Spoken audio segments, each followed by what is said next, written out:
আসসালামু আলাইকুম প্রিয় দর্শক, আজকের ভিডিওতে আমরা আলোচনা করব এমন 3টি গুরুত্বপূর্ণ আলামত নিয়ে যেগুলো যদি আপনার জীবনে দেখা দেয় তবে বুঝবেন আপনার সময় অতি দ্রুত ভালো হতে চলেছে। প্রথম আলামত, আপনার মন সবসময় আল্লাহর দিকে ঝুঁকে থাকে।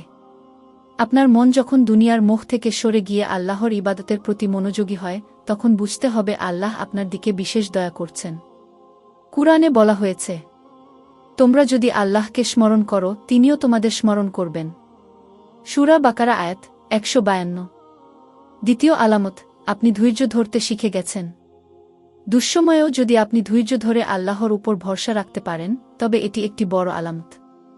আল্লাহ তাআলা বলেন, নিশ্চয়ই ধৈর্যধারীদের সঙ্গে আছি। সূরা বাকারা আয়াত 153। তৃতীয় আলামত, আপনি গুনাহ থেকে তওবা করে আল্লাহর কাছে ফিরে এসেছেন। যখন আপনি বুঝতে পারেন যে আপনি ভুল করেছেন এবং সেই ভুল থেকে তওবা করে সৎপথে চলার চেষ্টা করেন তখন এটি একটি বড় সংকেত যে আল্লাহ আপনাকে সঠিক পথে পরিচালিত করছেন। প্রিয় ভাই ও বোনেরা, এই 3টি আলামত যদি আপনার জীবনে দেখা দেয় তবে আল্লাহর শুকরিয়া আদায় করুন এবং তার পথে আরও বেশি করে সময় দিন, কারণ আপনার সময় ভালো হতে চলেছে। হে আল্লাহ, আমাদের জীবনে খুশি ও বরকত দান করুন, আমিন। আপনারা যদি এই ভিডিওটি পছন্দ করেন তবে লাইক, শেয়ার এবং সাবস্ক্রাইব করতে ভুলবেন না। আল্লাহ হাফেজ।